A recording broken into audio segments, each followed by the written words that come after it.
우리는 사무엘상 1장부터 7장까지의 내용을 살펴보면서 엘리 집안을 통한 사사시대의 말기의 영적, 도덕적 타락을 엿볼 수 있었습니다. 이제 새로운 시대가 필요한 가운데 사무엘이란 인물이 등장하고요. 그의 출생과 성장의 이야기, 그리고 그가 선지자로 세워지는 장면을 보았습니다. 그는 선지자이자 제사장이며 그리고 사사직을 함께 수행했던 모세와도 견줄 만한 그러한 인물이었습니다. 사무엘이 여호와 하나님을 통해 보여주는 리더십과 지도력은 이제 곧 이스라엘에 세워지는 그런 왕조차도 선지자를 통해서 하나님의 말씀 안에 통제되어야 한다라는 것을 보여주고 있습니다. 그런 지도력 있는 사무엘에게 이스라엘 백성들이 왕을 세워달라고 이야기하는 것입니다. 왜 그런 요구를 했던 것일까요? 그 이유는 8장이 시작되면서 우리가 볼 수 있습니다. 이제 사무엘이 늙었고 자식들을 사사로 세우기는 했는데 사무엘과 같이 의롭게 백성들을 다스리지 못한다라는 이유였습니다. 백성들은 이 두 가지 이유를 핑계로 왕을 세워달라고 요구하지만 이들의 진정한 목적은 이방 나라와 같이 왕을 세워서 전쟁에 앞세우는 것이었습니다. 전쟁에 앞서 나가서 그들을 다스리고 전쟁에 싸워 이겨서 안정을 달라는 이유였습니다. 이러한 청원을 위해서 이스라엘의 모든 장로들이 사무엘에게 나아갔다고 이야기합니다. 장로된 이들이 아마도 민족의 앞날이 많이 걱정되었을 것입니다. 왜냐하면 자신들의 지도자인 사무엘이 이제 많이 늙었고 그들의 자식들을 보니까 뇌물이나 받고 재판을 아무렇게나 판결하는 모습을 보았을 때 아마도 이스라엘 민족의 앞날이 깜깜했을 것입니다. 그리고 대외적으로는 블레셋이라는 그런 이방 나라가 쳐들어올 수 있는 위협 세력들이 있었고요. 그리고 11장에 등장하는 암몬 족속을 비롯해서 여러 민족들이 이스라엘들을 괴롭히기 위해서 늘 호시탐탐 노리고 있는 상황이었습니다. 그런 상황에서 이스라엘 민족들이 자신들을 다스려줄 왕이 필요하다라고 말하는 것은 어쩌면 굉장히 합당하다고 볼 수도 있겠습니다. 여기까지 보면 왕을 세워주지 않을 이유가 없는 것이죠. 그러나 본문 7절 후반부부터 보면 하나님의 반응이 나타납니다. 이는 너를 버림이 아니요 나를 버려 자기들의 왕이 되지 못하게 함이니라. 이렇게 말씀합니다. 이게 무슨 뜻일까요? 이것은 이스라엘이 왕을 요구했다라는 것은 하나님을 버리는 것에 버금가는 행위였다라고 하나님이 반응하고 있는 것입니다. 그럼에도 하나님은 이들에게 왕을 허락해 주시지요. 왕을 세우라고 말씀하십니다. 하나님이 문제 삼으셨던 것은 왕의 제도 자체가 아니라 왕을 구하고 있는 그 백성들의 마음의 중심이었던 것입니다.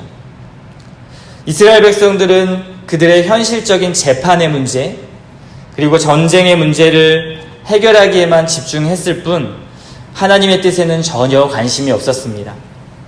그것을 알 수 있는 대목이 바로 장로들이 나와서 왕을 구하는 대목입니다. 장로들은 이렇게 말합니다. 다른 모든 나라와 같이 왕을 달라고 요구합니다. 다른 모든 나라.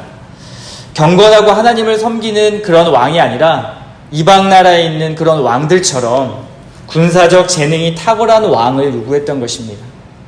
이것이 무엇을 의미하는 것일까요? 궁극적으로 하나님이 그들의 왕이라는 것을 잊어버렸던 것이죠. 모든 통치자가 하나님이라는 것을 잊었기 때문입니다. 그래서 성경은 하나님을 버리고 그리고 이방 나라의 왕을 구했다라는 표현을 쓰고 있는 것입니다. 주 안에서 사랑하는 여러분, 우리는 우리에게 던져진 문제와 현실을 늘 마주하게 됩니다. 그리고 그것을 해결할 왕을 달라고 구할 때가 참 많이 있습니다. 전쟁이 눈앞에 놓여 있고요. 전쟁에 능한 장수를 구하고 총과 칼을 구하는 것은 어쩌면 인간에게는 너무나 현실적이고 너무나 합당한 모습일 것입니다. 이스라엘의 장로들의 모습이 어쩌면 우리들의 모습 아닐까요? 돈이 필요하면 돈을 구하고 건강이 필요하면 건강을 구하는 것이 인간에겐 당연한 이치이기 때문입니다. 그러나 하나님의 백성이라면 조금만 눈을 높이 들어서 출애굽 가운데 구원하신 분이 누군가를 기억해야만 하는 상황이었습니다. 또한 하나님의 말씀을 기억했다면 광야의 생활과 그리고 가나안 땅에 들어올 수 있도록 인도하시는 분이 누구였는가를 먼저 생각해야 했습니다. 우리는 수없이 쏘아대는 현실의 세상의 가치관과 그 현실 앞에서 누구를 기억해야 하고 무엇을 잡으려고 하고 있습니까? 우리는 하나님 앞에서 또 다른 왕을 구하지 말아야 합니다. 그럼에도 하나님은 그들에게 왕을 허락하셨습니다. 그러나 사무엘을 통해 왕이 그들을 다스릴 때에 그러한 일어날 일들에 대해서 경고하고 왕의 제도를 하나님은 갖추시는 것입니다. 그것이 9장부터인데요. 9장부터는 이제 왕으로 추대될 사울의 이야기가 등장합니다. 기스라는 이름을 가진 사울의 아버지가 암나기를 잊어버려서 사울과 그의 사환이 그 암나기를 찾으러 나아가는 장면으로 시작이 됩니다. 사무엘은 미리 준비해 놓은 만찬상과 귀빈석으로 사울이 올 때까지 기다리는 장면이 성경에 등장합니다. 그리고 사울과 사환이 결국 그를 찾아왔을 때 식사를 대접하면서 그가 왕이 될 것을 사울에게 이야기하죠. 그때 사울은 자신에 대해서 이렇게 표현합니다. 저는 가장 작은 지파 베냐민 지파이고 가장 미약한 가족의 한 사람입니다. 근데 사울을 보면 그는 외모도 준수했다라고 이야기하고 있고요. 다른 사람보다 어깨 하나가 더 있는 훤칠한 키의 소유자였다라고 말씀하고 있습니다. 외적으로 보기에는 너무나 괜찮은 사람이었던 것이죠. 그런데 사울이 사원과 함께 사무엘을 찾아갔을 때에 사울은 사무엘에 대하여 전혀 모르고 있다라는 것을 사환의 이야기를 통해 엿볼 수 있습니다. 즉 사울이 사무엘을 몰랐다라는 것이죠. 이것이 무엇을 의미하냐면요. 당시 최고의 영적 권위를 가지고 있었던 사무엘인데 이스라엘을 지도했던 사무엘을 모른다라는 것은 사실은 얼마나 사울이 하나님의 말씀에 관심이 없었는가를 보여주는 대목입니다. 왜냐하면 이스라엘 전체를 다스리던 사무엘을 몰랐다라는 것은 하나님의 말씀에도 관심이 없다라는 것을 알 수 있는 것입니다. 그럼에도 하나님은 사무엘을 통해서 사울에게 기름 부으실 준비를 하고 계셨던 것입니다. 하나님의 말씀에 관심이 없다라는 것은 굉장히 많은 것을 말해주지요.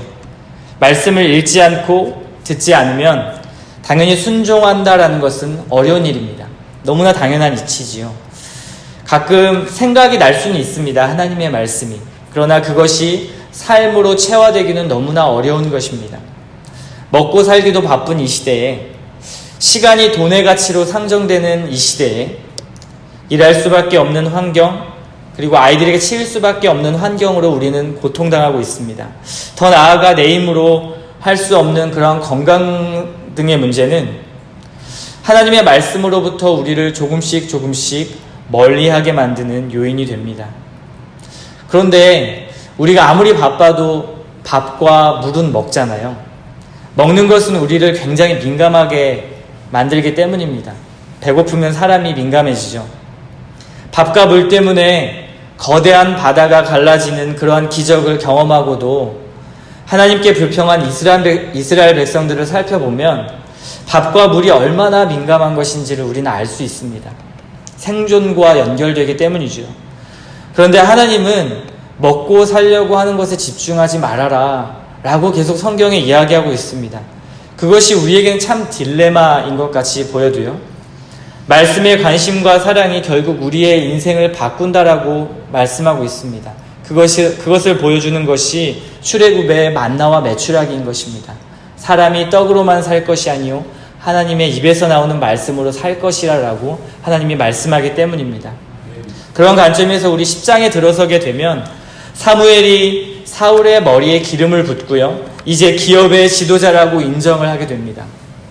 그리고 사무엘은 사울에게 이렇게 얘기하죠. 집으로 돌아가다가 라헬의 묘실 곁에서 너는 두 사람을 만나게 될 것이고 그리고 다볼 상수리 나무에서 하나님을 만나려고 베델로 올라가는 어떠한 세 사람을 만나게 될 것이다. 그리고 그 이후에는 블레셋의 전쟁 주둔지가 있는 하나님의 산에서 선지자의 무리를 만나게 될 것인데 그때 사울에게 하나님의 영이 임해서 선지자들처럼 예언하게 될 것이고 변해서 새 사람이 될 것이다 라고 성경은 말씀하고 있습니다. 사울이 누군가를 만날 것이라고 사무엘이 이야기하고 있는 것이죠. 이때 사울이 블레셋의 주둔지, 즉 블레셋의 초소에서 하나님의 영이 임했다라는 뜻은 블레셋을 물리치는 일을 감당해야 된다라는 것을 의미합니다. 더 나아가 성령으로 왕의 직분을 감당하도록 하나님께서 하나님의 영을 부어주셨다라는 뜻도 있습니다. 그러나 사울의 모습은 여전히 미흡해 보인다라는 것을 저희가 성경을 통해 알 수 있는데요. 그래서 미스바에서 사무엘을 통해서 모든 지파 가운데 왕을 뽑는 자리가 이제 등장합니다. 사울이 공식적으로 이제 왕으로 지명되는 순간인데요. 22절에 보면 사울이 공식적으로 왕으로 지명되는 그 순간에 진보다리들 뒤에 숨었다라고 말씀하고 있습니다. 참 되게 이상한 표현인데요. 재밌는 것은 23절에 바로 이어서 이렇게 얘기합니다. 무서워서 숨었던 사울의 건장한 체격에 대해서 바로 대조해서 이야기하고 있습니다. 겉은 강해 보이지만 내적으로는 무장되어 있지 않은 사울의 영적 자질, 그리고 왕의 공식적인 발탁에도 불구하고 그 자리에서 사무엘을 통해 이미 왕으로 기름 부음을 받았음에도 두려워서 진보다리들 뒤에 숨었다라는 사울의 그런 모습들이 나타나게 되는 것입니다. 그런데 24절 바로 그 뒷절에는 이스라엘 백성들이 사울에게 왕으로 공식적으로 임명했을 때 왕의 만세를 외쳤다고 말씀합니다. 무언가 왕으로서 출발점부터 순탄해 보이지 않는 그러한 인상을 주는 사울, 그리고 그런 사울을 왕으로 맞이하겠다라는, 그리고 좋아하는 이스라엘 백성들의 모습이 참으로 안타까워 보입니다. 이제 11장에 들어서면서 드디어 암몬 족속이 이스라엘의 길르한 야벳을 쳐들어오는 일이 벌어지게 됩니다. 이들은 맞서 싸우지 않고 이들 앞에 벌벌 떨면서 그들에게 언약을 조건으로 싸워보지도 않고 항복하겠다, 너희들을 섬기겠다라고 이야기합니다.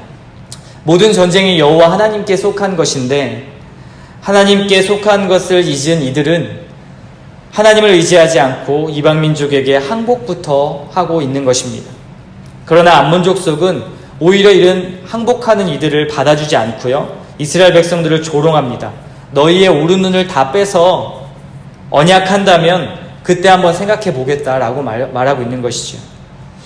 야베스 사람들은 급하게 이스라엘 모든 진영에게 전령을 보냅니다.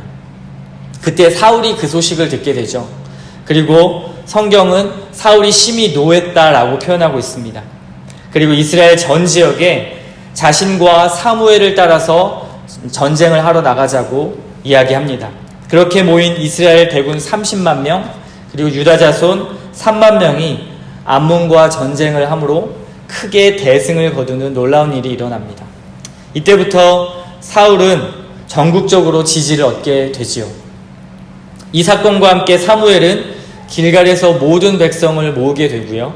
그리고 여호와 앞에서 사울을 공식적으로 다시 한번 왕으로 임명하면서 하나님 앞에 화목제를 드리는 장면이 나타납니다. 여기서 주목할 것은 사실 사울이 왕이 되었고 그리고 암몬 족속을 물리친 것도 있지만 여전히 사무엘을 통해서 하나님께서 일하신다. 그리고 백성들은 사울의 외적인 조건에만 집중하고 있다라는 것을 우리는 볼 수 있어야 합니다. 눈으로 보이는 것에 집중하지 않아야 한다는 것을 보여주고 있다는 것입니다. 그래서 히브리서에서도 믿음은 바라는 것들의 실상이요 보지 못하는 것들의 증거라고 말씀하고 있습니다. 하나님이 일하고 계심을 확신하지 못하고 그리고 믿지 못한다면 여전히 하나님을 섬기노라 하면서도 끊임없이 왕을 구할 것이고요. 그리고 왕의 능력을 기대할 것입니다. 우리가 보아야 할 것은 보이지 않는 곳에서 하나님이 일하고 계시다라는 것을 볼 수 있어야 합니다. 사랑하는 여러분, 보이지 않는다고 너무 앞에 보이는 것에 집착하지 않아야 하는 것이 신자의 모습입니다. 넘어질 수도 있고 실패할 수도 있습니다. 그러나 하나님은 우리를 그대로 내버려 두시지 않습니다. 우리는 말씀을 통해서 지금도 일하시는 하나님을 보고 있기 때문입니다. 이제 마지막 12장에 들어서는요, 사무엘은 이스라엘 백성들에게 출애굽의 사건부터 사사시대에 이르기까지 하나님이 일하셨던 것을 다시 한번 리마인드 시킵니다.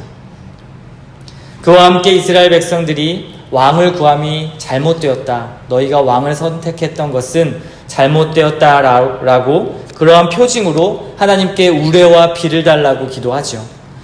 기도의 응답으로 하나님은 우레와 비를 내리십니다. 그때 이스라엘 백성들은 여호와 하나님과 사무엘을 두려워하면서 자신들이 왕을 구한 죄를 회개하는 것을 보게 됩니다. 그러나 사무엘은 그럼에도 너희가 여호와를 잘 따르고 섬긴다면, 그리고 이방신들을 섬기지 않는다면 너희들을 버리지 않는다라고 그렇게 말씀하고 있습니다. 그러나 만일 여전히 여호와 앞에서 악을 행하고 섬기지 않는다면 이스라엘 백성들 너희들뿐 아니라 왕까지도 모두 다 멸망시키겠다라고 하나님은 경고하고 있습니다. 중심은 왕이 있는 것이 아니고요, 왕의 능력도 아니었습니다. 그 중심은 바로 하나님이 통치하신다라는 것입니다. 하나님보다 다른 것을 더 의지하지 않는 것입니다. 하나님보다 인간 왕을 더 의지하지 않는 것이고요, 하나님의 열심이 결국에는 우리를 인도하신다라는 것을 말씀해주고 있습니다. 하나님의 열심은 우리의 어떠한 세상의 힘이나 넉넉한 통장의 잔고보다도 우리를 보호하십니다. 하나님의 일하심은 어떤 문제와 어떤 어려움도 뛰어넘게 하십니다. 내가 할 수 있고 내가 어떠한 모든 것을 해결할 수 있다라면 우리 인생은 끊임없는 공로와 선행, 그리고 욕망과 성취의 저주 속에서 반복적으로 살아가게 될 것입니다. 해내야만 하고 얻어내야만 하는 이 저주는 우리를 끊임없는 삶의 속박으로 더욱더 깊이 몰아넣을 것입니다. 그러나 내가 할 수 없음이 얼마나 감사한 일인지요. 하나님이 하시기에 나는 그 은혜에 반응하는 삶만 살면 되기 때문입니다. 오늘도 일하시는 하나님을 의지하며 승리하는 하루 되시기를 소원합니다.